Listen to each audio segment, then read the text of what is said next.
to him and not let him kind of be the leader. And so I look at him as the modern day Dennis Rodman. Oh, yeah. With better skills, to be honest, Sure. because Dennis Rodman wasn't shooting threes and handling the ball a lot like that. He probably could have, but he didn't because he was on the team with Michael Jordan, Scottie Pippen. Right. And so, and Luke, Kukoc. Mhm. So, and Steve Kerr. Yeah. It was one of the rotating guards that, over 3 years, they had some guy like that, role player. And so I just, I think he should get suspended. I don't think maybe it was worthy because it was a flagrant 2, which means both guys were at fault. Mhm. I don't know if the league will do it. I think they need to send a message to him. He's just a little out of control. And when I say that, I'm talking about he's up there giving the antics like to the fans and, oh, yeah, but you know what? Go sit down. You're not that important. I think he relishes it now, and it kind of irks me. It really does. And he's a blue-collar hard player. He probably a Hall of Fame player. People don't want to admit that. He probably is. Because if he's the team he's on, Right. the role he plays. And he plays that nobody else can do it. Yeah. He does it. And I think if this is last year of his contract or next year, I'd let him walk. Okay. Oh, you can find another one. Maybe not as good, but initially you can find another guy. He's just a little too much for me. But hey, he's a really good player. I think he's strategic at times, and then sometimes I just think he's a malcontent, just out of control. And he caught himself. He was about to stomp him for real. He was about to Christian Laettner. I mean, real Christian Laettner, like bam. Yeah. Like, did you see that before, Lucas? The Christian Laettner deal at Kentucky? Oh, yeah. Jamel Martinez, I think, was the and he gentleman caught who himself, got- and Yeah. then he just kind of used it to elevate, so he really didn't stomp him like Right. that. But he did. He definitely laid it down there, and I think he caught himself. But here's what you got to do. It was a physical game. I don't care if he did it the game before. Let him get caught, and then you just keep it rolling and keep, complaining to the referees. Yeah. So all the, superstars all complain and, he just got physical with them and they had a lot of turnovers. So Sacramento, I think they probably won't win the next one at Golden State, or maybe it may get tied up 2-2. I just think they're the better team. And quietly under the radar, they are the higher seed. All season, Sacramento's been playing really well. De'Aaron Fox, the Kentucky guys, your boy, Monk, as well as Harrison Barnes, former Golden State guy. North Carolina, and then the guard I didn't know much about was the Mitchell kid, who's a defender, built up like the other Mitchell, but he's not as good as that guy with the Cavs, of course. But he's good. Then they got Sabonis, who got in the trade from the Pacers, who went to Michigan.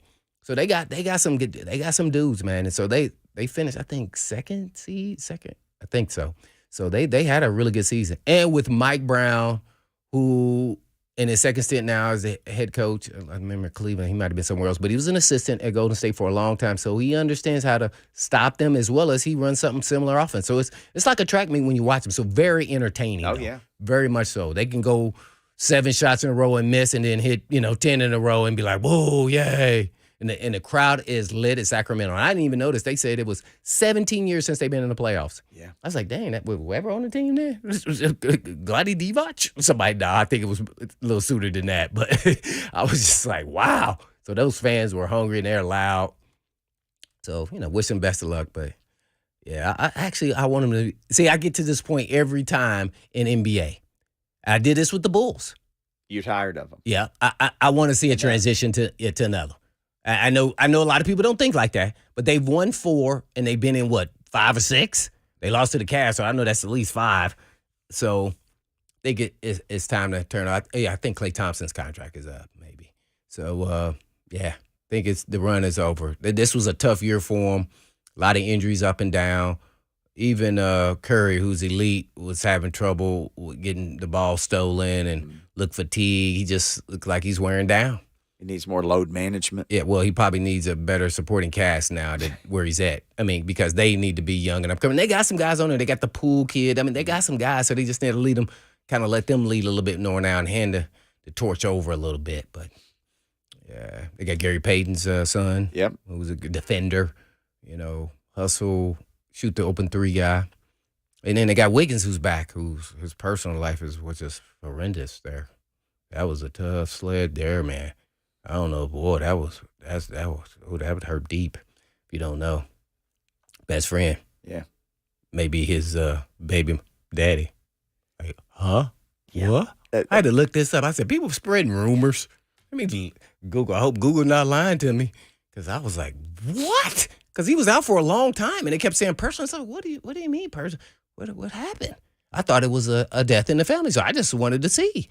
Hope everything's okay. Yeah. Yeah. No, boy, everything is not okay. It's not okay. Boy. And then they talking about the second baby maybe by the same woman, they not sure. Like, what do you mean you're not sure? Did y'all not go get a blood test now over this time you've been out? And it happens on, That's a tough Jerry situation Springer there, show. man. Just get the blood test. Like, wow, his best friend? And then you've been raising these kids and that is his kid? They have confirmed for sure one of them. I was like, oh, man. I thought it messed him up. He actually played pretty well. He's taking his anger out maybe on the Yeah, court. he put up 22. They finally started in this second game, so he's back. Yeah, looking like weak. There you go. Blaine Bishop's NBA update brought to you by. There you go. There you go on the Golden State game. NBA update. Hey, I love me some Kawhi, boy. Kawhi and them put it on. I was stunned when they did that to It's Phoenix. like Kawhi just disappeared. Yeah, he went into high. Well, he had that torn ACL. It took him 2 years they were managing his playing time a lot. His load. Boy, I love me some Kawhi. Boy, he put it on Durant and Booker because they was oh man, I couldn't believe it. That's gonna be the games to watch. Yeah, between them and Sacramento and Golden State, I think Golden State's gonna run out of gas at the end though. Especially they don't have home court. So I like that matchup because Durant, and who didn't play a lot for Phoenix. I think he only played like 8 to 10 games with them because he got injured in warm-ups. He slipped on some sweater and water and then sprained his ankle. Like, oh, man, that's horrible. Yeah. That should never happen. I'm sure the young guy with the towel who's under the goal probably got some words in in. warm-ups? Hey, dude. Yeah, they showed that. Oh, boy. I would have been hot. So, and the East is always going to be slow-moving. Butler's doing really well for the Heat. Who's going to win it all? Just predict today. You can always amend your prediction. I don't know. For whatever reason, I want to see a new team. I actually was cheering I want Phoenix. As much as he's a tyrant, it's CB3. I want him to get one before he retire because he looked like he's aging now. Like, please, God, just let this happen. Get him so get I one. can, At least let him get there. At worst case scenario. Barkley got there. Yeah. Got there. Yeah, he won it. Booker might be my favorite player. I loved him in college. I did too. In Kentucky. Yeah, I love him. He's pure. His shot is it's beautiful. And they got Durant. I thought, okay, this nah. And LA, the Clippers are playing without Paul George. He's injured. He sprained his MCL. He may be back the next game, but he hadn't played in like 3 or 4 weeks. So I can't. I'm not gonna say LeBron in LA, even though they stepped it up and put him. It just no. I think I want to see Phoenix. And I don't even think they're going to get out of this first round versus Clippers. I know. And if not, they're going to play the Celtics in the East. I think with the Bucks and Giannis, the Greek freak with the back injury, he's played through injuries before, but I just think the Celtics are the best team in the East. The Celtics are probably going to win it, to be honest. The Celtics are going to win. That's who I'm predicting is going to win.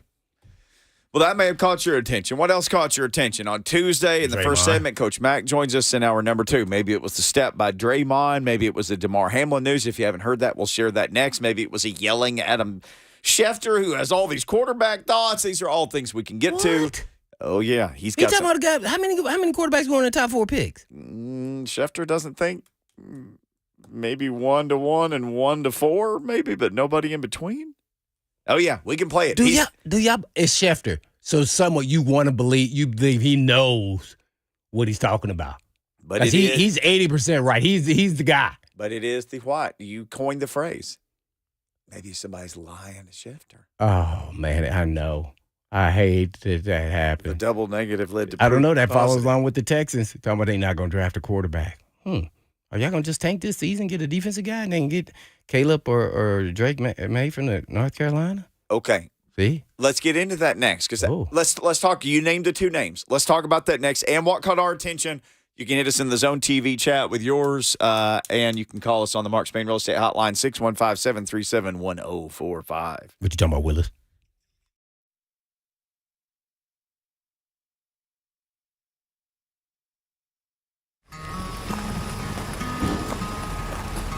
40 years ago, we opened our doors with one mission in mind: We'll be right back with the top 10 songs of 1983.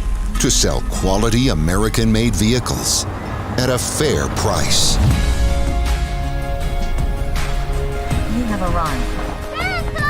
And we've loved every minute of the ride. Celebrating 40 years of Two Rivers Ford.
Blaine and Mickey, 104.5 The Zone.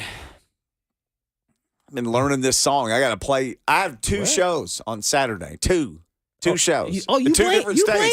I have a tour Saturday. What? So Ooh, you getting back in the game. So Ooh, we better watch out. With your band?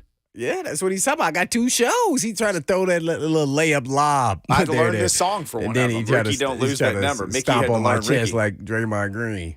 No, I'm not stomping on anybody. My dreams have been stomped on because I was going to make it in music, and I did not. But I'm playing. So there have been 21 marathons in Nashville, or 22, and I've played 18 of them, or 19. Oh, the rock and roll marathon. The rock and roll right, marathon. right. I thought played- you were talking about the music. I played the first, I don't know, 10 of them or whatever. Then I was gone to Arkansas for a little while, came back and played. One year they canceled it because the weather was so bad. But I played, since I've been back, I've played all of them. Played the COVID one that was in November. So I have a friend, Dutch, and we always play the marathon every year. We put a band together. We play the same set list. I went to go through it last night, and my fingers just played the songs. I didn't even think about it. Yeah, muscle memory. So, and it really is. I've played the same set list for so long. We'll throw in an occasional curveball, but we'll play that. So I got to be there at 5:50 on Saturday morning. And I don't know what stage we're playing on, but if you're running in the marathon and you see me, say hey. And because people always do. People always say hello, and I love that. Then I have to drive to Arkansas and play with some buddies of mine there that I used to play At with. night? No, I have to leave immediately. I have to be there to sound check by like 3 o'clock. Uh-oh. So I'm a one-man tour on Saturday, so watch out. Mm. You I'll gonna be touring I know the you're gonna Mid-South. get your private jet to take you down there, man. Man, I- trying to play it on the low like you driving down. There is an airplane that flies from here to Jonesboro, Arkansas. There is commercial air service. Oh, it should be good price.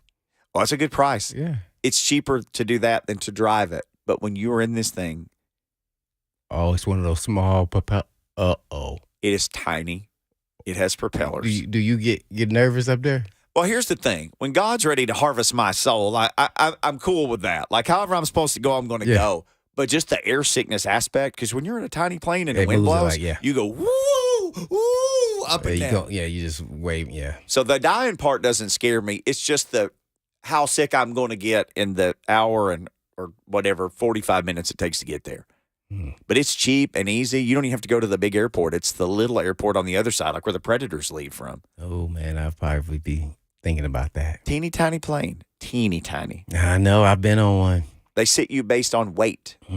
That's a tough boy. It's like I felt like I was a big offensive lineman in one of those things. I was like, oh, this must how I feel when they sit in a regular plane. Because I felt crammed. I was like, well, dang. Okay. This is horrible. Why do I feel like a giant? I'm only 5'10", man. We were talking about this yesterday. All these quarterbacks, they got a visit here today and a visit somewhere tomorrow and a visit. Think about a 340-pound guy, what that's like to get hauled around the country on airplanes for visit after Oh, visit. you know they just eating up a storm, too. And then not no peanuts and pretzels. I mean, even a huge guy in first class, if you're 340 pounds, first class is still not probably the most comfortable thing if you're 340. Yeah. And these guys are going around too. Yeah. I mean, how many visits has Paris Johnson had? Ooh. You know? I saw my man Will Anderson Jr. talking about our boy again. Who's the best offensive lineman you On go Get against? Up this He morning. sat there for a second. I told you, remember I was up. Yep. I remember riding my Peloton. And I slowed down and kind of, Darnell Wright. He didn't hesitate at all. He thought for a second and Darnell Wright. He was good. I was like, uh-oh. That dude just said that. Mm-hmm. I mean, he That's the just, second time saying that. yeah. Boy. Well, he doesn't understand. He putting him on the map like he rising on that board. Cause I loved him at the Senior Bowl. I was like, I love this guy. Naturally when he went against Will Anderson Jr., he shut him out. The Bears pick number 9. Would you be surprised? They need offensive line. Would you be even surprised at this point if they pick Darnell Wright? Well, it depends on who's still available. The other 3 guys are there, the top 3 guys. I think he's right after that. He's kind of like a guy like Hooker's kind of moving up the board. People are really starting to appreciate, maybe now publicly we are, getting to see that these guys are really elite players. I think, I don't know. I just don't know if he's going to go that high. I won't watch this. I don't see him going higher than 11.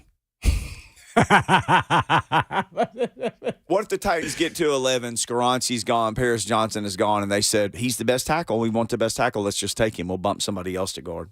Well, that depends on – I'm going with the highest graded player at that point. If all my top-rated guys are gone, that's then to me when you reach into your pocket and you say, we're going with the highest graded player. Mm-hmm.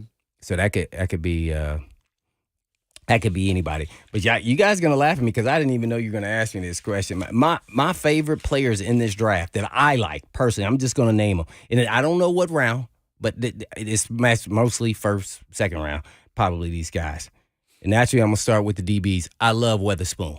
That's your guy. I love Weatherspoon from Illinois, the cornerback. It's because he can play inside and outside, and he's 6 feet, and he's aggressive. He's smart, great tackler, good top-end speed, loose hips. He checks all the boxes for me. I don't feel like I have to coach him a lot. Now, the best cover corner is Christian Gonzalez from Oregon to me. But in zone coverages, he's a little slow to react a little bit to me, considering how he looks in man-to-man. But Gonzalez is probably the number one guy by most people. I'm going with Weatherspoon. Okay. Just to look at those guys. But I'm not just DBs. I like Wright. I like Weatherspoon, as I mentioned. I like Tillman. So I like Tillman. I feel like he fits, and most of this is based off of what I think fits in the Titans' offense and defense. So that's where I'm looking at it from that lens. I like Tillman. I like Tyree Wilson. Remember, you asked a question. If some guys and you can pick that pass rusher, who would you take? Pass rusher over corner? I said I'd probably go pass rusher. Yeah. If Tyree Wilson is there, this guy, I think some people may think he's better than Will Anderson Jr. I just think there's going to be some people that's going to say that based off what they saw. Yeah. And when I say that, I'm talking about upside. Like Will Anderson, I think we've seen the peak of him. Okay. I think that's what people are saying when they say that. He's not a better player than him now, but neither is Anthony Richardson. Right. So there's not a big guy. And then my last guy, and this is probably my favorite guy. I've talked about him briefly and asking someone questions about him, and I just think he's a dog. I like dogs, so I want that roar. Drew Sanders from Arkansas, the linebacker from Arkansas. That is my favorite player in this draft. And all of them are dogs. They all bark. They don't play. When they put that helmet on, they buck their strap, it's time to go to work. They all play like that. So there's a blue collar to them I want to give it that they don't play. And so I like that out of my players. And Drew Sanders is my favorite of them all from Arkansas, who was a transfer from Alabama. Had him stand up. He's a pass rusher, 6'4" guy, but he played linebacker off ball. He looked like he'd been playing off ball his whole life to me. In first year, I said, this guy can work with this defense the Titans have. So if he is the number one guy on the board, I'm taking my highest graded player. If all the guys are gone. At 11. Yep. That guy. I'm one of them. Hey, and people say, that's a reach with Tillman. Not on this offense. He fits it perfectly. Now, can you get him in the second round? Probably. But, I'm going with surefire thing.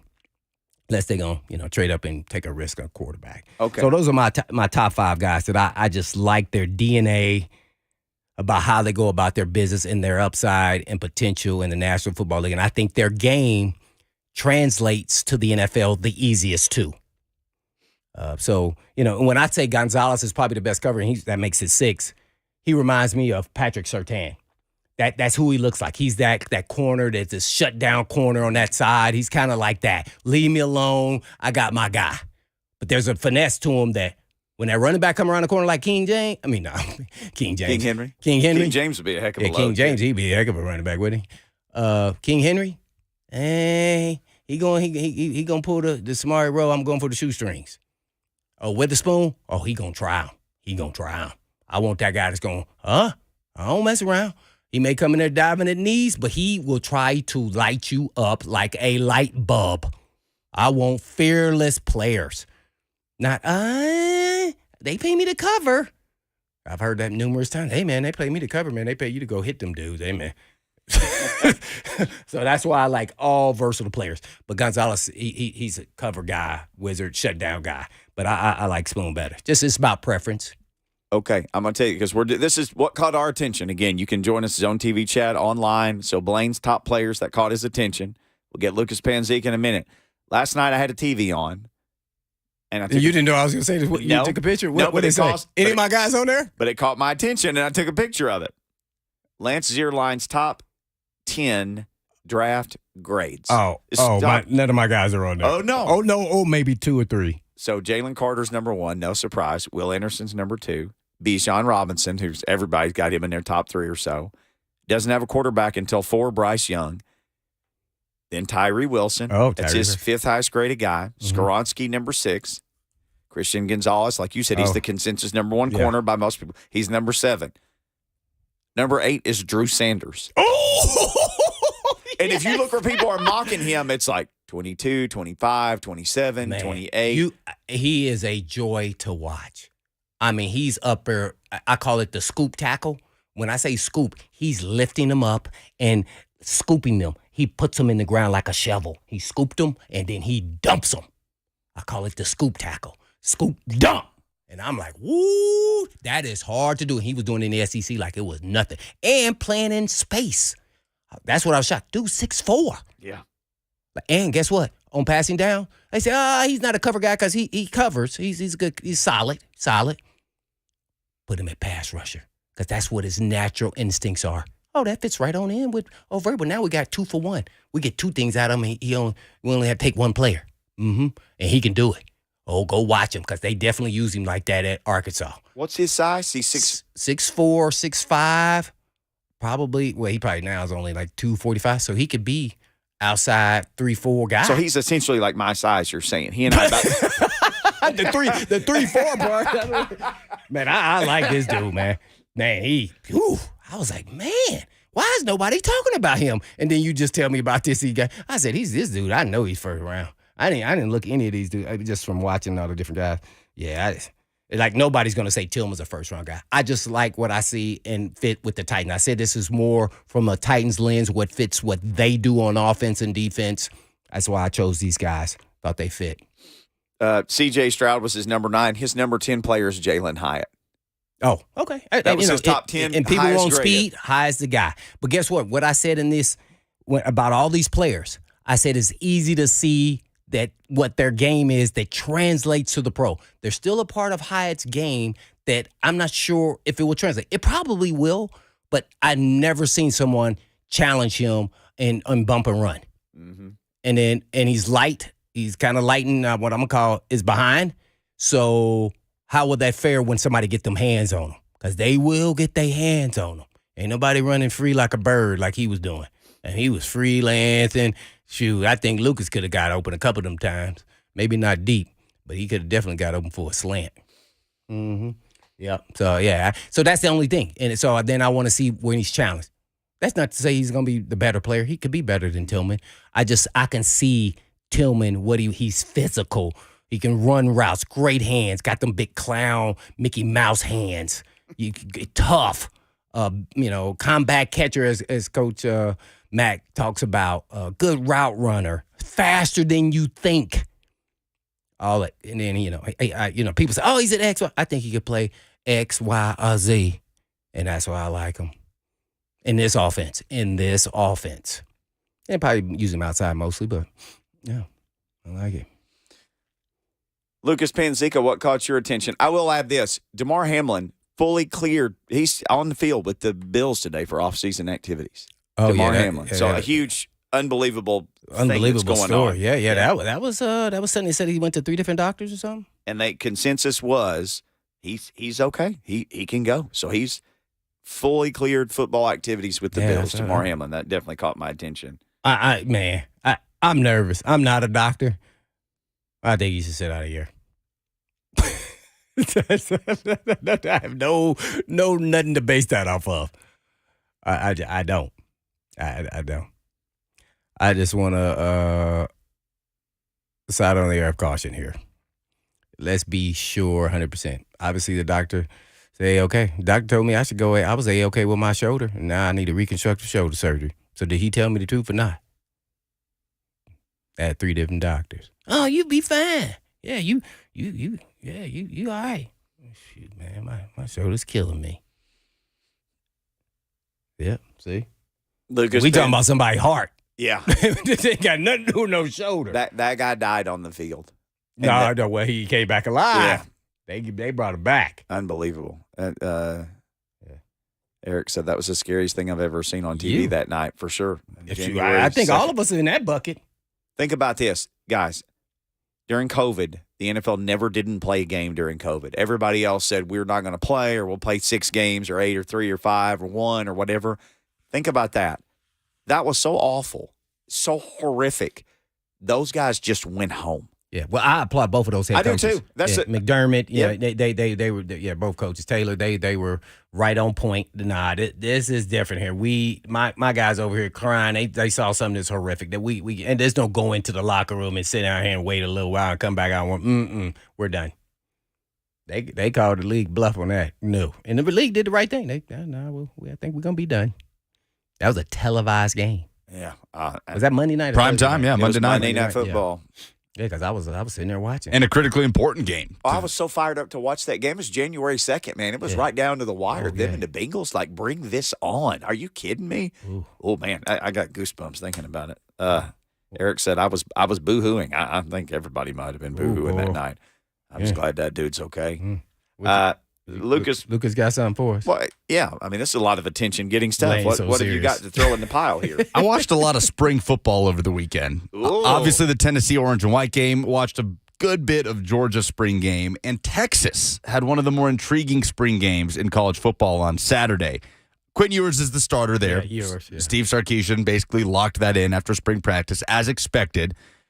The other 2 quarterbacks on the roster also played a little bit in the spring game. One of them shined a lot more than the other, and it's not the guy that's got all the eyeballs on him. Malik Murphy is what caught my attention. Oh, I the thought you were Texas say quarterback. Gaston Moore went over there and just played that game, too. Gaston Moore is just playing all the spring games, just dropping dimes. He's Yeah, just touring spring Gaston game. Moore, who engineered the first 2 scoring drives of the Tennessee spring game. No, Malik Murphy, Arch Manning. Not crisp, not a great day for Arch Manning, but he's been on campus for 2 to 3 months. He's already lost his student ID a couple of times. He's having his college experience. He'll be fine. Arch Manning was never supposed to start in 2023. But Malik Murphy, who was on campus at Texas a year ago, has been in that system now for over a year, is a former highly rated prospect of his own, 4-star prospect, Elite 11, all of those things. 9 of 13 for 165 yards and a touchdown in the first real extended action you've ever seen from him in this spring game. He is so fun to watch. We talk a lot about Joe Milton and his arm. Malik Murphy has an absolute cannon for an arm. He is huge when you look at him. He's the type of guy that, like you mentioned, Mickey, you've brought up Cam Newton, his first ever game at Auburn against Arkansas State. Yeah, but no one believed he would. Right. No, that's they not said, their that's quarterback. That's the Nah, quarterback. that can't be the That's quarterback. the defensive lineman. Joe Milton kind of has that vibe. Malik Murphy is also that guy where you do a double take if you look at him with how big he is. Maybe it's the long wavy hair, too, that makes him look more intimidating like it did with Derrick Henry. But the transfer portal opened up the other day, and there's nothing terribly intriguing about what's happening in the portal right now. It's more about what is going to come to the portal. And I don't know if Malik Murphy's going to be the backup at Texas, if they're not ready for Arch Manning to be in that role, and if he's a Quinn Ewers injury away from stepping in, or if Malik Murphy maybe hits the portal. But Malik Murphy might be one of the biggest pieces of the future of college football at quarterback, and he has all the tools to do it. I was stunned watching what he was doing on Saturday at the Texas spring game. That's what caught my attention. The quarterback on the Texas roster that we're not talking about, but had the best day. Just like Green. Moore. Gaston Moore. Right. That dude's not even on scholarship, right? No, Moore. No, he's a UCF transfer. He's like, come on, man. But he knows the offense. Yeah, he's been. yeah. Throw he came Daddy over. some dollars here. I bet he's- I got one more thing real quick. Okay. I want to hear from you UT fans. This is going to get you lit right Oh, now. Says, boy. Blair, you so serious? Yeah, I'm talking about players. I am serious. It's scoop dunk, boom, bang. Yeah. Did the Hypo football game, UT spring game, did they cheat the fans on the $5? Here's why I say that. Did they? Because they held out all the wide receivers and all the running backs. Did they use Nico for the selling piece? Because, hey, when I watched it, I was like, who the heck are these dudes out here catching this ball? They would have played him in a regular game. Well, Yeah. this was a regular game. It just was a spring game.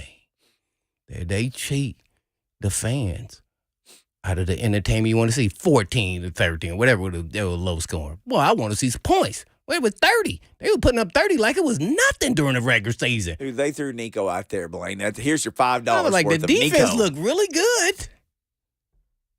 Easiest $300,000 Tennessee's ever made. $5 a I pop, know. 60,000 in the building. I'm teasing, but yeah, I was like, oh, come on. Oh, we sold some sodas that day. Come on, some I hot do think dogs. spring games should be free. I do. But Danny White is a fundraiser at heart, so I get it. You're making exceptions to the rule. I'll say this: having worked in that business, that's a ballsy thing to charge for your spring game, even if it's $5, because the spring game is an opportunity. And a bunch of y'all who listen to the show, maybe you got season tickets, wherever, you don't think about this. Your spring game is an opportunity for a whole lot of people to see your team that never get to see your team. It's a lot of people. It's There was a lot of expensive. people there, too. It's expensive to go to ball games. It's really expensive to park, to buy anything, to have the seat, to have the donation to get the seat for season tickets. That costs a lot of money. Spring game is a chance for a lot of people who like a family with a bunch of kids. Maybe they're just getting, they can come to the spring game. They can see your team, and that develops fans from the earliest of ages. So I know it's just $5. That was a ballsy thing, though, for sure. But if they were playing at Arkansas State or Ball State in this spring game, it would have been worthy of the $5, probably 10. Maybe 10 for And then would have paid, Arkansas State. and then would have gave that money to the Ball State because they wouldn't be playing no big team. Yeah, that's for sure. Just Yeah, pass 'cause that we along. need that money, man. You need to help us out, man. Oh, 300 David grand? Letterman only can go so far. And Blaine Bishop. All right, Yeah, when we come right. back, what is Adam Schefter yelling about? Let's check this out.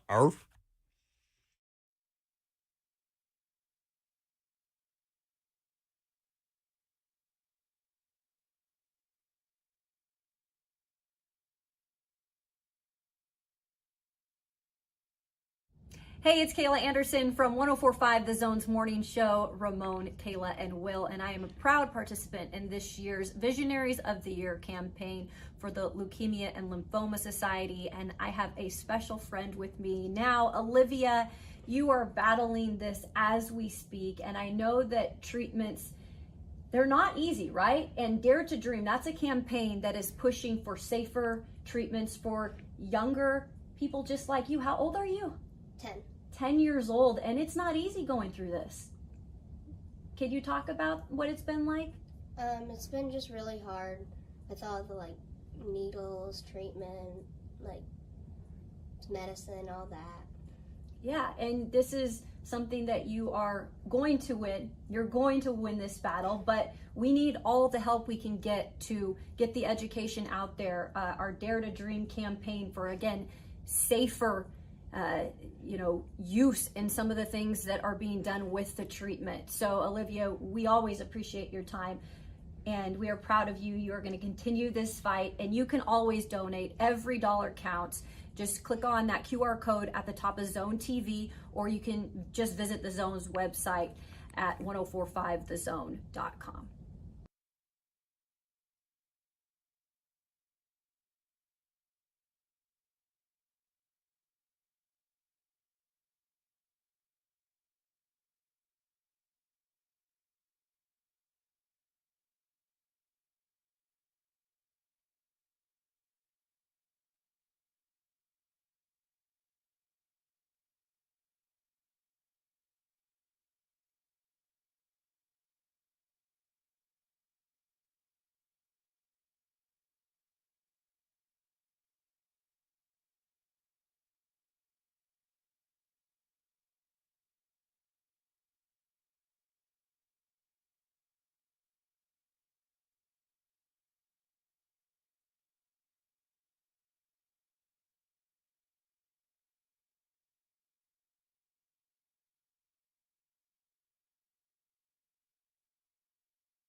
Blaine and Mickey 104.5 The Zone. Adam Schefter, he's got some intel on quarterback stuff. Lucas, I know you got this. I heard it earlier. Strong. Adam Schefter coming on hard here, yelling a lot about quarterback stuff in the draft. Let's see how you feel when you hear this.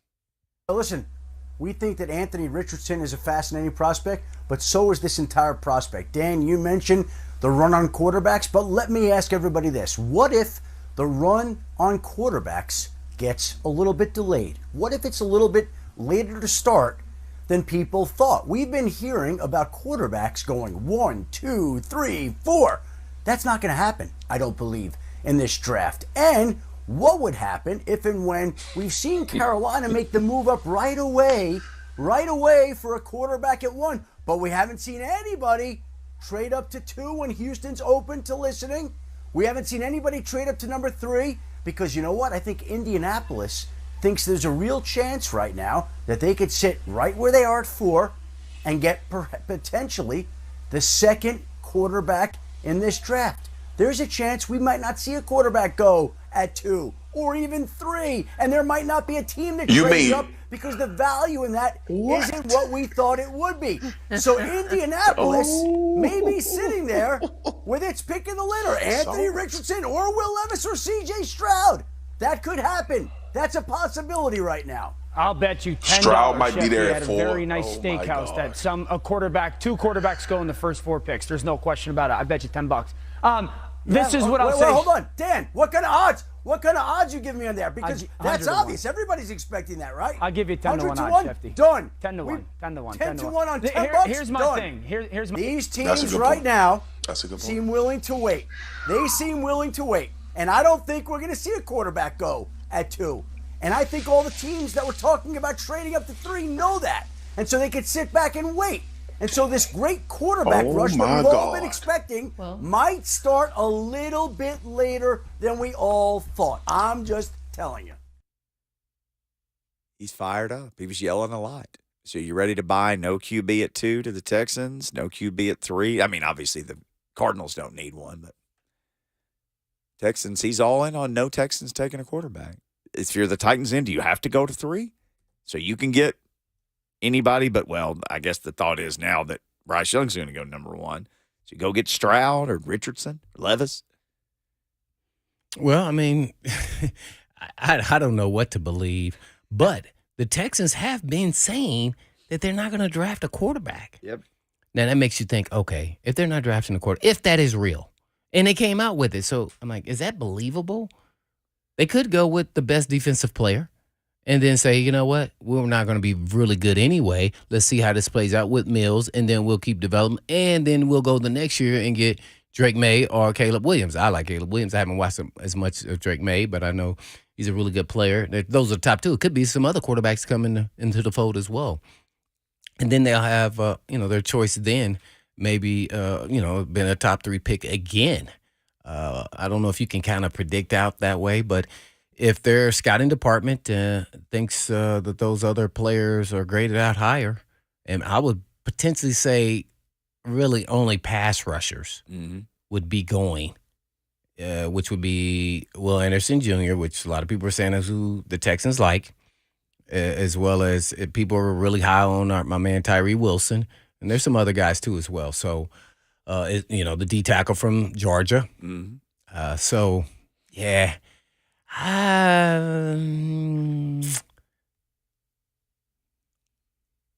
I think the Colts really love C.J. Stroud. That's who they want. That's who I think they want. And if they think they can stay put, and somebody's going to have to move up to 3 to beat them to the spot.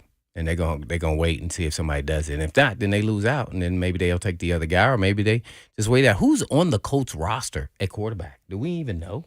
Ellinger and Gardner Minshew. Sam Ellinger. So Minshew can get you by for a year, but I just don't see him thinking that's the route we going. So they're gonna have to take somebody, even if that was not your number 1 guy. So if they feel like, hey, we love C.J. Stroud, but we end up not getting them, and we get Will Levis, I think they'll be cool. So I think they're in a good position. So Titans going to have to make some moves, and they're going to give up collateral to move up to 3. I haven't heard anybody say it from the organization. They're not going to say it either. But is this the year to do it?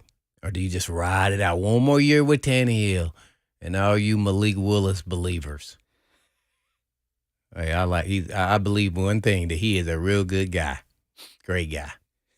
But right now, I'm not ready even to give him the number 2 job. Those are the Malievers. Yeah, the Malik Willis believers. All right, I'm Malieve. We got Coach Mack coming up in hour number 2. We got to get out of here. Coach Mack coming up in hour 2.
It is 2:01. Good afternoon from the Superbook.com Sports Desk. I'm Lucas Panzico. We have a trade in the AFC as the Pittsburgh Steelers will acquire Los Angeles Rams wide receiver Allen Robinson, as well as a 7th-round pick in exchange for just one 7th-round pick. That is what the Rams will receive. Rams also paying over $10 million of Robinson's salary. The Steelers pay the remaining $5 million.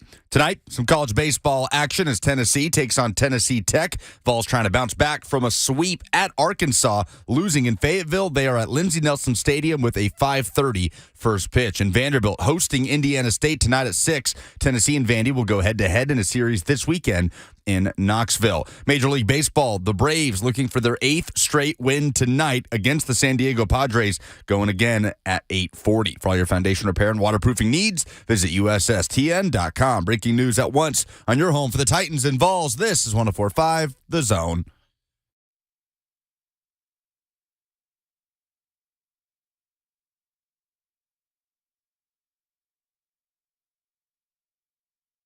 Blaine and Mickey, 104.5 The Zone. Happy Tuesday to everybody out there. I know it's Tuesday. I had some doubts earlier, but then I figured out it was 100% Tuesday, so it's Tuesday. Tuesday. It's a season of lies. Adam Schefter, we played some audio from him to end the first hour of the show, and his voice got very high. Normally he talks like this. Oh, he went to. But his voice went very high because he was saying, this is what's going to happen. They're not. He Is lost. that how he sounds, Lucas?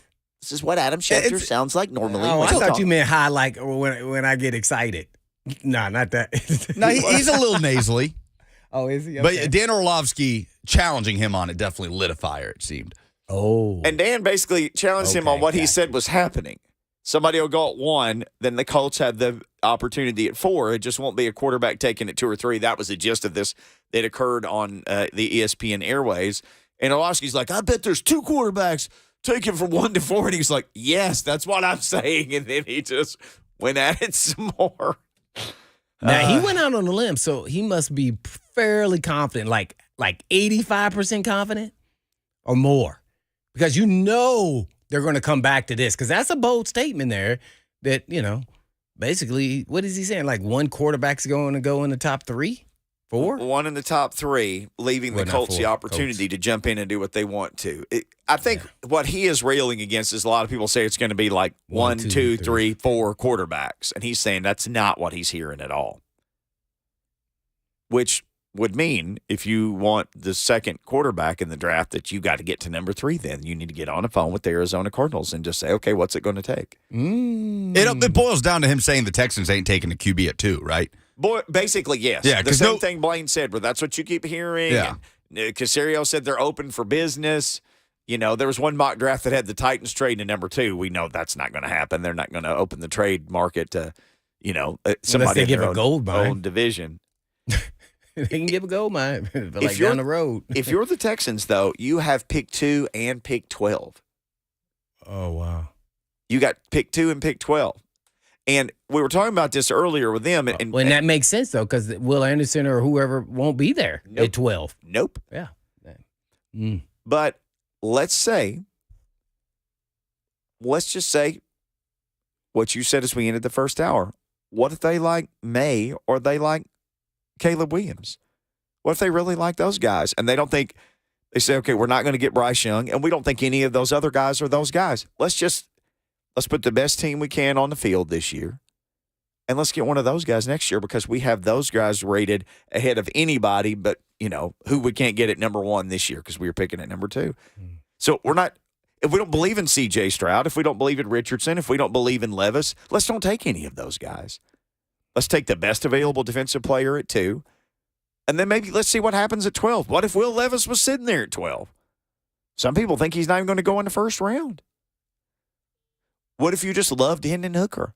What if he was your guy? You get him at 12. You could steal him at 12 if you like him. Oh, that would be a nightmare. Will Anderson, and then if he's your guy, and for all the people who are saying Lucas had a frown on his face when he said that. I didn't mean to make Lucas frown. Turn that frown upside down. Hooker? Oh, man. I'm just saying. No, that's a good scenario, because for quarterbacks, and what's the saying? It only takes one team to believe. It only takes one team. And if they were like, people are saying he should go around 20. Okay, well, we already picked Will Anderson at 2. Let's just take this dude at 12. That's the only way I could make it make sense. If they're still emerging out of there with a quarterback and they're just not totally bought in on C.J. Stroud, assuming Young is the number 1 pick. And they say, we could get any one of these guys, these last 4 between Hooker and Stroud and Levis, however it shakes out, Richardson, and be okay with that developmental piece and get the safer, more high upside defensive star with that second pick. That's the only way I can make it make sense. Seeing them come out of this draft without a quarterback, that seems tough to me when you have 2 picks in the top 12. But again, that could happen, though. Maybe Hooker is their guy. And you don't have to worry about taking him at 2. And I don't know of any scenario where you couldn't get him at 12. Or maybe you like the quarterback from Houston, or you like Tune. Clayton Tune, or maybe you like somebody else Not later at 12. on. Yeah.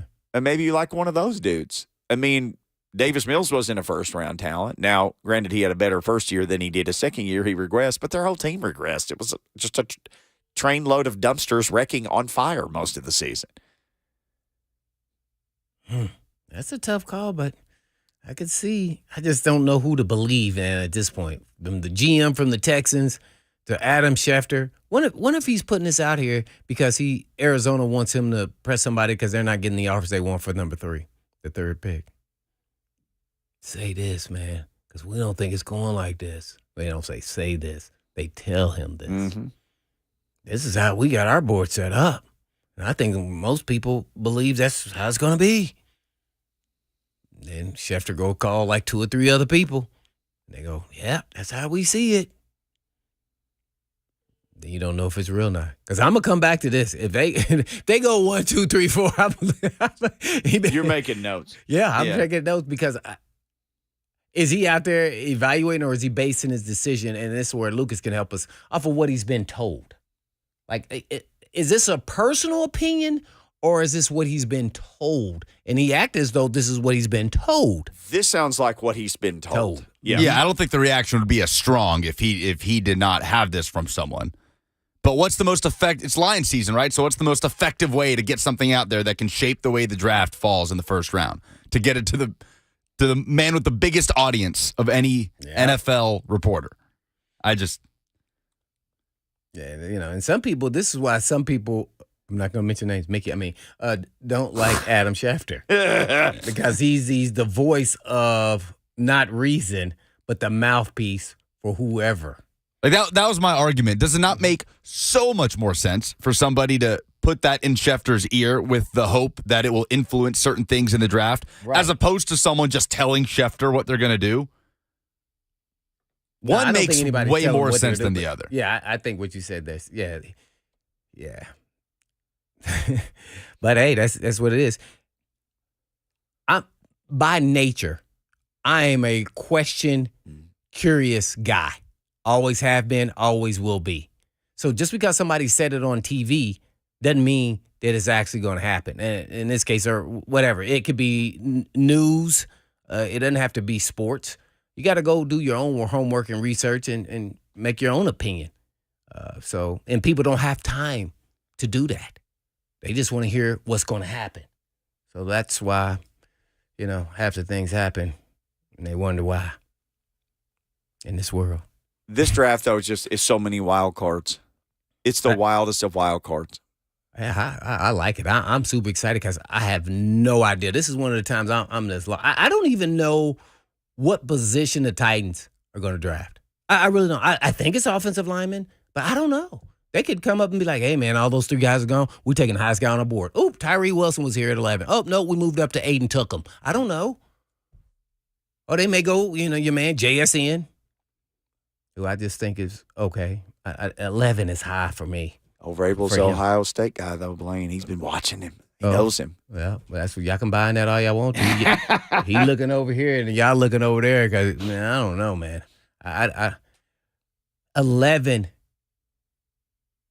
tells me he is a game wrecker. I'm going to say this. There was another player I watched. One of your guys off of your, what's your guy here? Brugler mock draft. Mm-hmm. I went and saw a guy, watched him play wide receiver. He looked, and it wasn't any bias to the school he was at, but he looked just like a a former Titan wide receiver. I was like, ain't this about a, you know what? I said, he looks exactly like him. I'm talking about the way he played. Talking about a guy from Ole Miss, maybe? Jonathan Mingo. I Bingo. swear he looked like A.J. Brown II. But a little bigger, like taller, but still thicker. I want him I think he's like 225. I want to get him down to about 210. Because then he'll have that more speed that he needs to play in this league to be really successful. I like what I saw. And I'm like, dang, where are they projecting? It's like third round. I'm like, oh. He looked a little poor man's Tillman. I think Tillman's a big, but faster. If this guy leaned out just a little bit and stay out of the weight room a little bit, I think he'd be fine. I mean, he looked just like him. I was like, wow. Thick, breaking tackles. You know what else he does? According to multiple scouting reports actually that I saw. Best blocking wide receiver in this draft. No. Best blocking wide receiver in the draft. Oh, man. You know, they're just doing flips about that down the street. Oh, he blocks. Oh, man. I mean, I did. I said, you know, play those 7 strong, games where he gets 2 targets, he's going to have to block for King Henry. straight run after the catch. I mean, I saw one server said he was a 5th-round pick. And I got over here, A.J. Brown, like, body catcher, combat catcher, strong hands, physical. I'm like, dang. A.J. Brown wasn't projected to go in no 5th round. I don't know, man. So, and I think he's under in his production just because he's the opportunities. But you see, like, 6'2", 225 is what he's listed. Yeah, I want him 215. Okay. 210. And then now his speed will be where I want him to be. Lean him down to Lucas's weight, right around 215. Then watch that speed. Like I'm about 50 pounds less than that. I was going to say, you don't look like it. He's got heavy feet. Man, you must have been eating those protein shakes. We'll ask Coach Mack his playing weight next. Coach Mack, Titans that's Radio. We are, 9 days out now from the draft, so why not talk about it with the guy who's got his own big board? Coach Mack is next.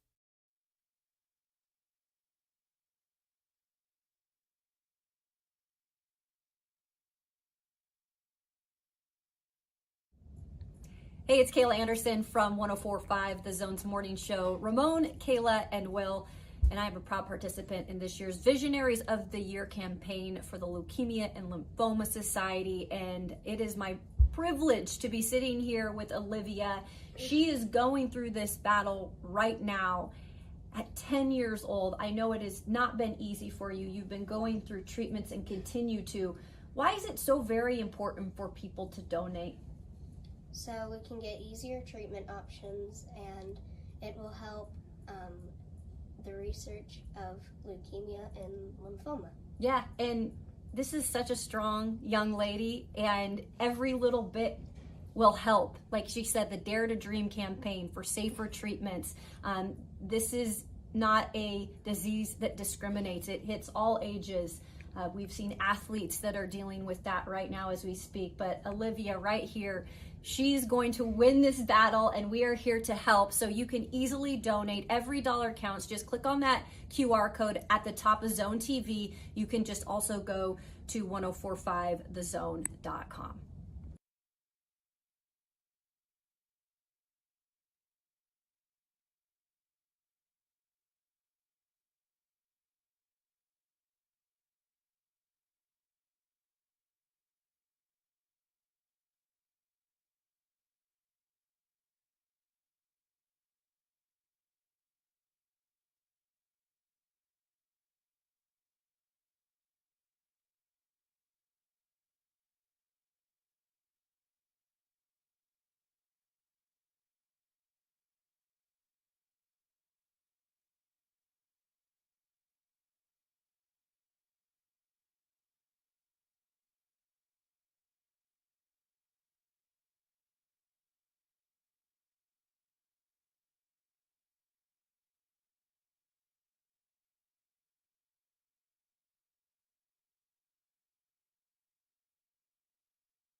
Blaine and Mickey 104.5 The Zone. Oh, Coach, you got Blaine singing here. Yeah, that's uncommon, man. I'm happy.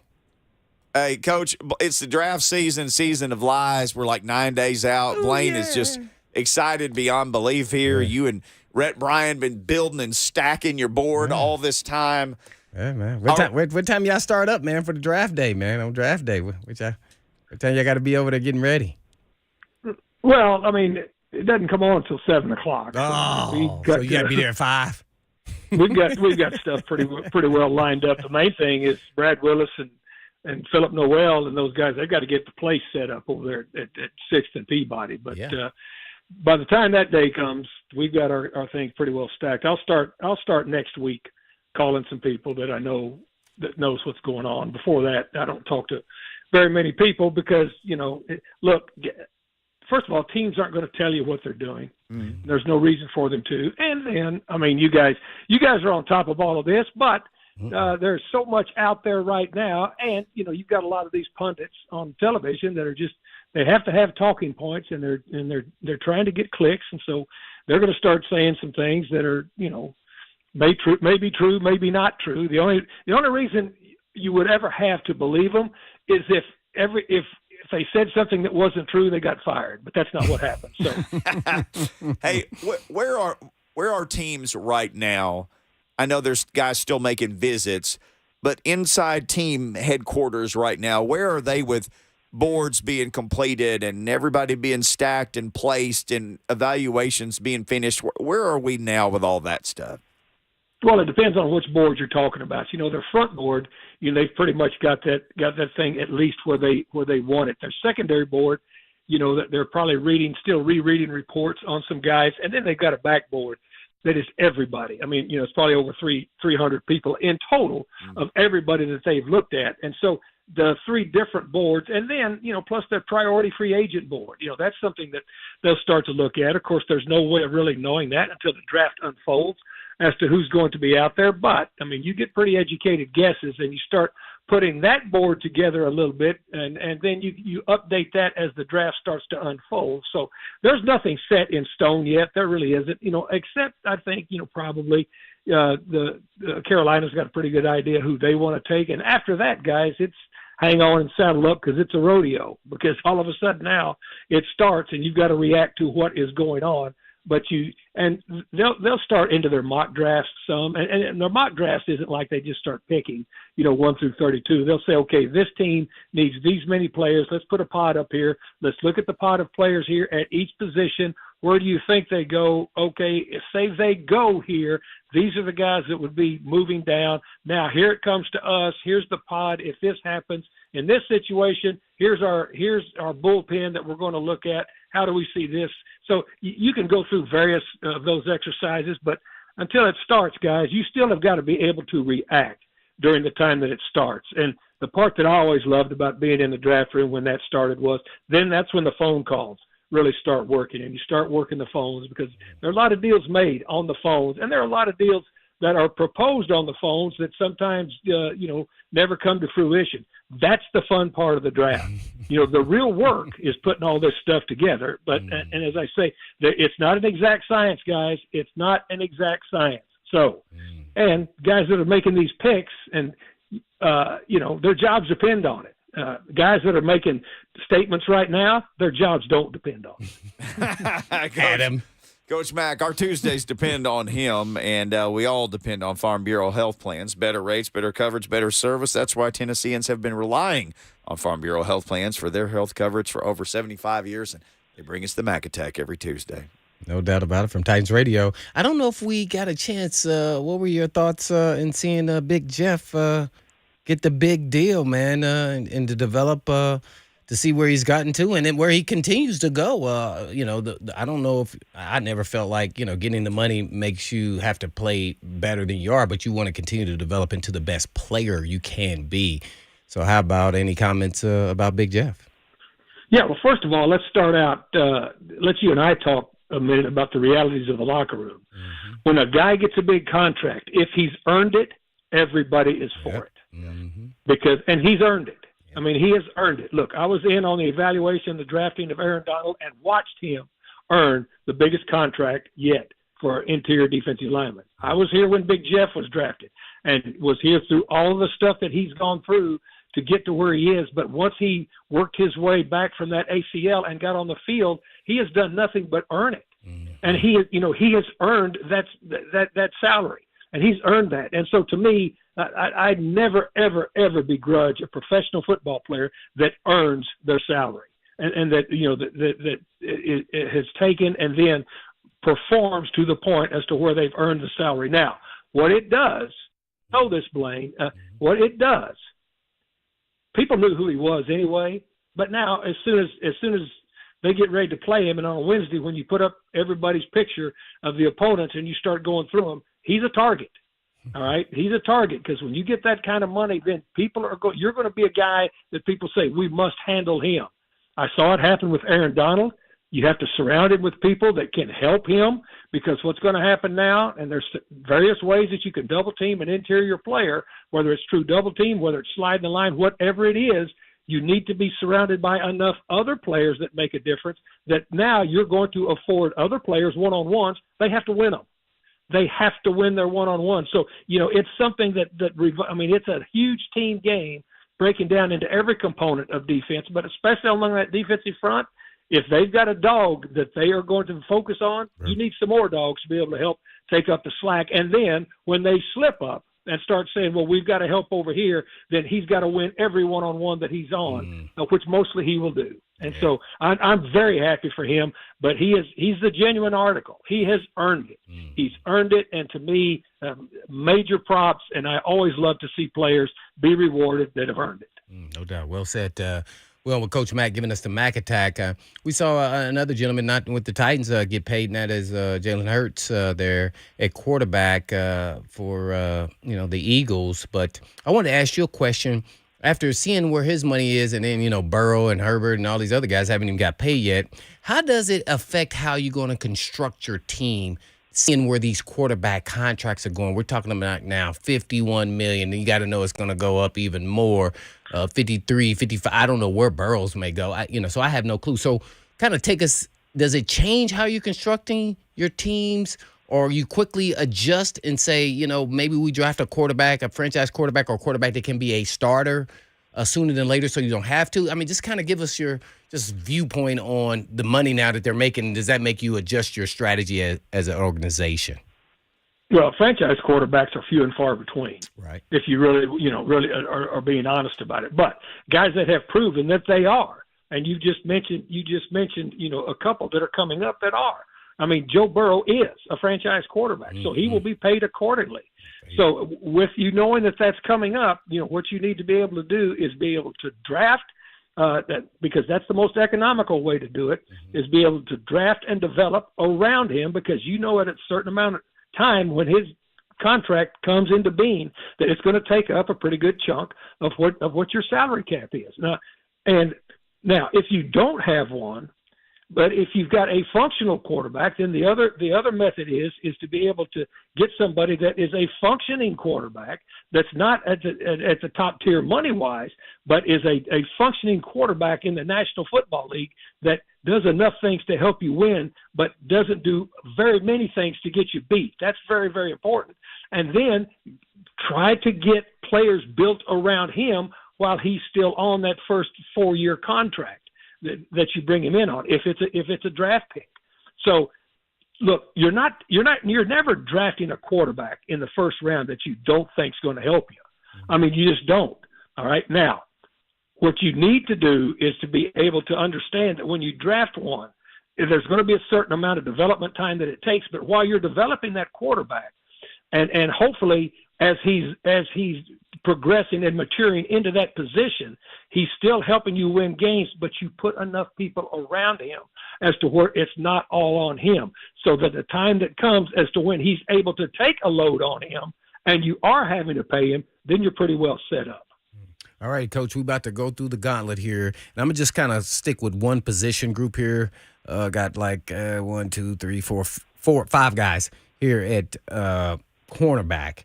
And they're middle round guys, I think. And I'm going to start off with the Utah's cornerback, Clark Phillips, and him and Clark, or Keatron Clark from Louisville, kind of the same size guys, the 5'10" guy. Kind of talk us through both of those guys, Keatron Clark from Louisville as well as Clark Phillips, cornerback from Utah. Clark Phillips III from Utah is the better player of the two, in my opinion. Yeah. I mean, he's a second-round player. He's 5'9". I've got my notebook out now, 184 pounds. You know, he's a 4.51 guy. To me, he's the better player of the two. Okay. I'll give you my summary on him here pretty quick. I remember watching the Phillips kid, I think in one of the bowl games. He played mostly outside, but do you see him as a slot guy because of his height? He was physical too as well, so it seems like he could do it pretty easily. The way he was built, kind of built stocky like a running back that was converted. Yeah, it is. I mean, he's he's 5'9", 184. You know, he's stacked in there pretty good. Okay, but he doesn't have elite size or speed. Right. Okay, but I think the best thing that he does is his K&D, and then also his transition as far as his reactions once he sees something. He's very competitive. I think he's got good ball skills. I think he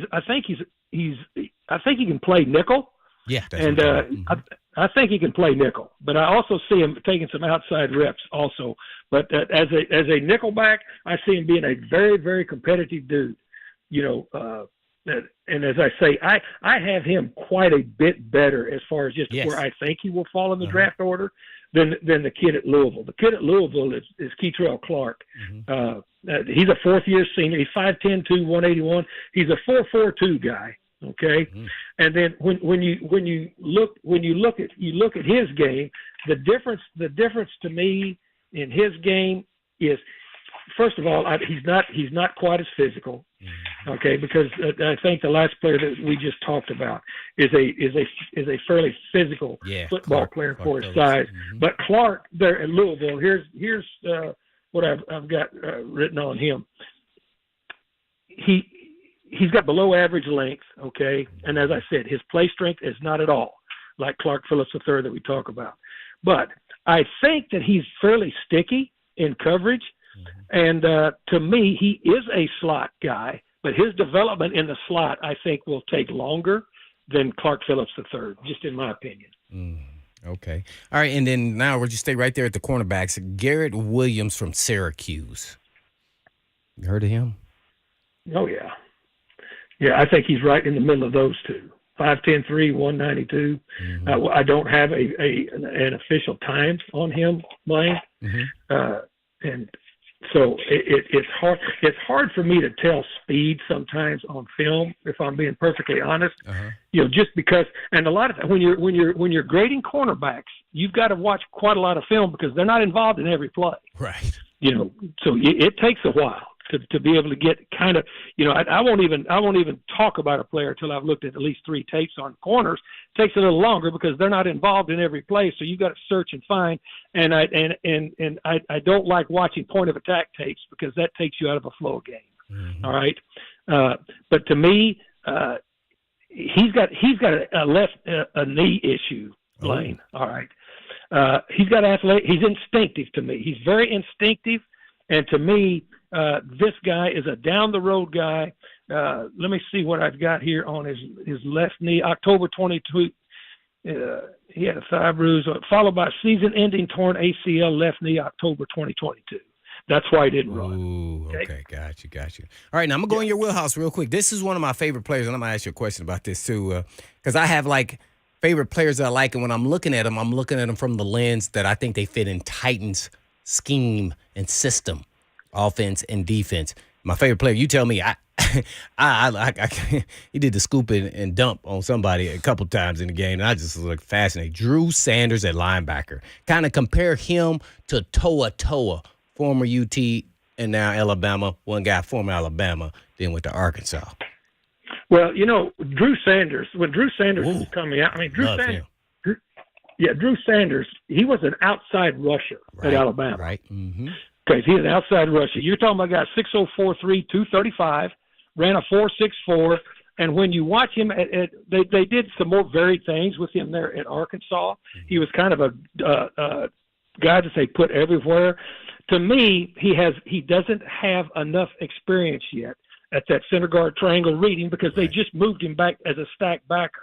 But this is a guy that you could do a lot of things with, especially in your front seven. He's got a lot of range to me. And to me, he is a developing talent, especially where they put him. I think he can be a matchup linebacker in this league, and I think you could use him as an occasional pass rusher. To me, I have him.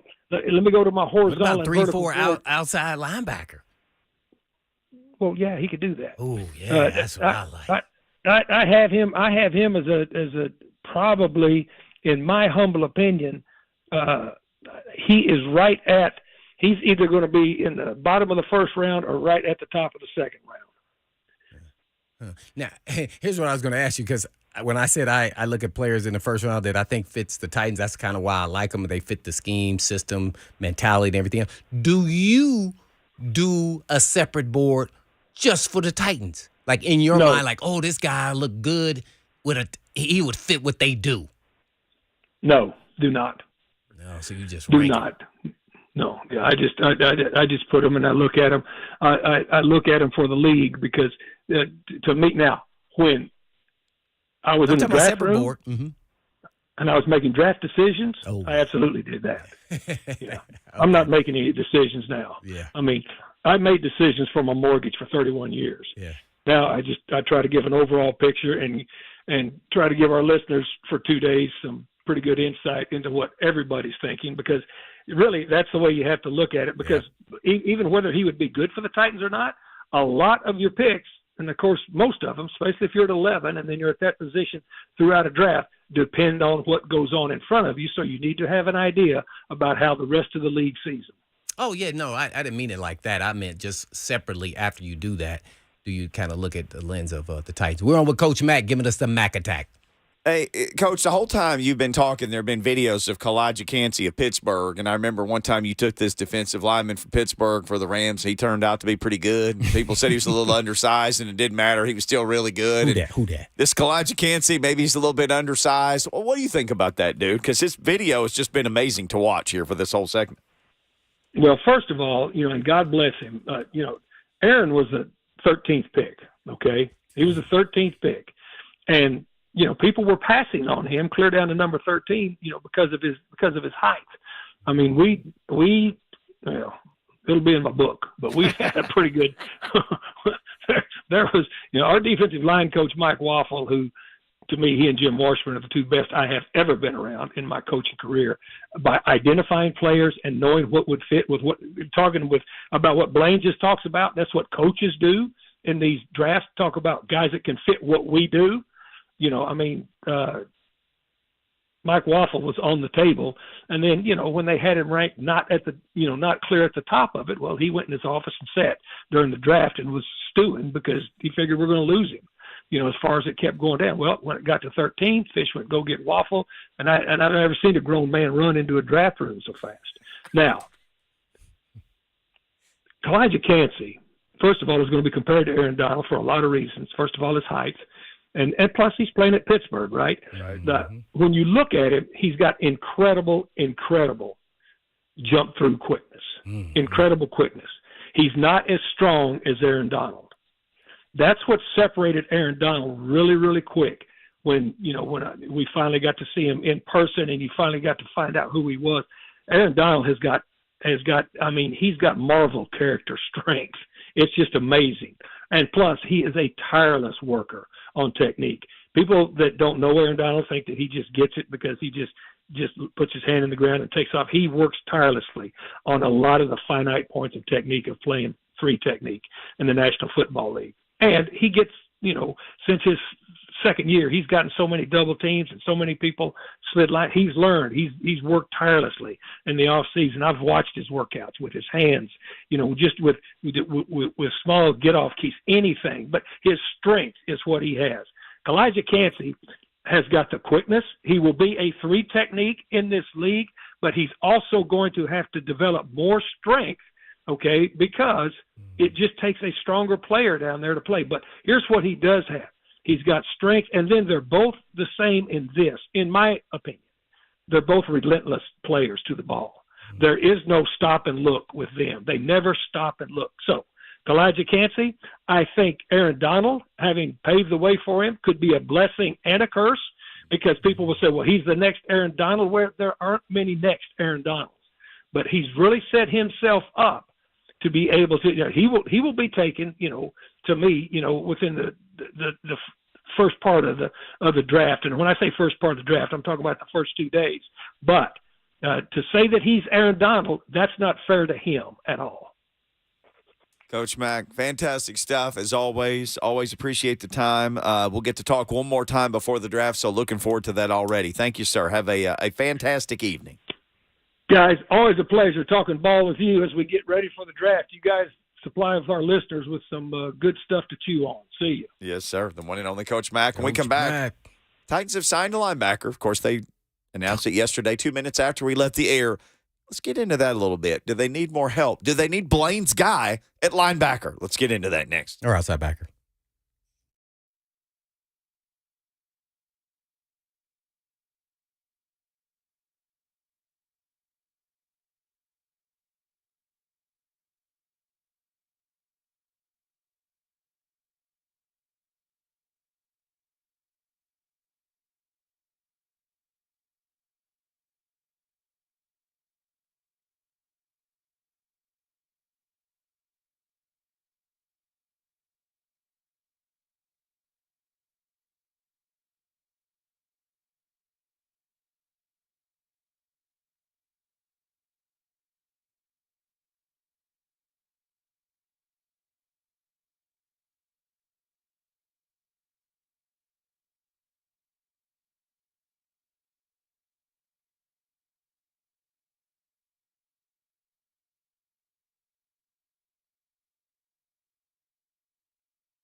Mickey. Appreciate y'all hanging out with us today. Follow us on the Twitter machine at Blaine and Mickey. And Lucas. Follow us on Instagram at Blaine and Mickey. It's pretty simple. If we're on anything, it's at Blaine and Mickey. It's also the name of the show. We agonized for a while about what to call the show. And we stuck on that. It stuck. It works. That's what we were talking about. What are we going to call this thing? Blaine and Mickey. I don't know. It took us a year and a half. We figured it out. We nailed that down. Titans nailed down a linebacker yesterday. 5-year vet linebacker Ben Neiman. Ben Neiman? 79 games of experience. This dude's played 79 games. He's an Iowa guy. You like that? Oh yeah, I do. It translates to the NFL, and they're well coached and disciplined and smart. That's not bad. Yeah, because Iowa's not like a power, but every player that plays in the NFL, they solid players. Their IQ is big. Why are we better if we have all these NFL? I know. Why are we not better? I don't know. He played for Kansas City 2018 through 21, and then Arizona last year. So here's the linebacker room: Azeez Al-Shire, Monty Rice, Luke Gifford, that's the guy from the Cowboys, Jack Gibbons, Dr. Gibby, Chance Campbell. He was hurt last year, right? Yeah, rookies from last year, Gibby and Campbell. So do you need to draft somebody and add to that room? Your guy that you like from Arkansas is. Well, that's a first round guy. I don't know if they're going to do that in the first round. They're calling him an off-the-ball linebacker. Oh, I'm not. But you're saying, you're going to step on No, his DNA is outside linebacker, pass rusher. He fits perfectly in a 3-4 scheme. They played him 1 year, and he did a great job there, but he's a pass rusher. He can drop to the flat. He showed now through pass coverage playing off-ball linebacker that he can cover the curl flat. He can cover if he has to in a pinch, but that's where I'm projecting him. And he's a fascinating athlete. I really like him. Yeah. He probably is a, let's say, Vrabel's a poor man, Drew Sanders. Mm-hmm. They kind of mirror one another. He's probably a little faster than Vrabel, a little more athletic. Mm-hmm. Coming out, what was Vrabel, 3rd round pick? Yeah, I believe that's right. To the Steelers. Yeah, this guy's a first round talent to me. It's just funny, he can find his way onto the field in Alabama. He goes to Arkansas, man. Woo. That shows what kind of talent they got sitting around just waiting around. I'm tired of waiting on my turn. He would have started at Bama last year if you'd stayed. And with the TP, guys like, I'm not waiting. Yeah, man. Wait, how much NIL? Oh, I can start? Oh, okay. Well, I'll see y'all tomorrow. Yeah, he's one of those see ball, get ball. I like that. Yeah, let him go hunt. Go hunt those quarterbacks down. But, I will see if he may be a second round. I have no idea, but I just like what I see. Tough. He continues to show up as the first off-the-ball linebacker. It's what they're calling him in most everybody's mock draft. It's usually always him. He seems to be the Bijan Robinson of that group, where it's like, okay, well, there's him, and then you can start putting people behind him however you want to. Okay. So Azeez Al-Shire, starter. You think Monty Rice may be ready? This Ben Neiman guy, 21 starts in 5 years. So he's been. Oh, I think Monty Rice is going to start. Yeah. Yeah, that's not even close to me. Azeez Al-Shire, Monty are your starters. Gifford and Neiman, I guess is right. Neiman and Luke Gifford are the backups with Gibbons. And although Gibbons, he showed himself nicely when he got to play last solid year. Job. Mm-hmm. Like what I saw at the dock. Yep. They said they call him doctor because he was picking things up. Inside line, I don't think it's at the top of the list as far as needed, unless you're getting the best player at his position. I'm still riding the O-line, wide receiver, cornerback deal, and top 3, and then kind of that order. If your guys are gone after the O-line, then I'm going probably wide receiver, who's the best there. If he already gone, then I'm going cornerback. That's kind of how I'm rolling. This is a fascinating draft. Not just here, for a bunch of teams. For the whole AFC South, I just say we got 8 more days of this craziness. I wish they just moved the draft up 2 weeks. I think it's ready to have the draft right now. I wish this weekend. I wish they would draft a round a day. Then we could just drag it out forever. Oh, that'd be so good. All right, we're going to petition the commish for that. But right now we got to position ourselves to the parking lot and get out of here. 3HL's coming up next. But in the meantime, in between time, peace.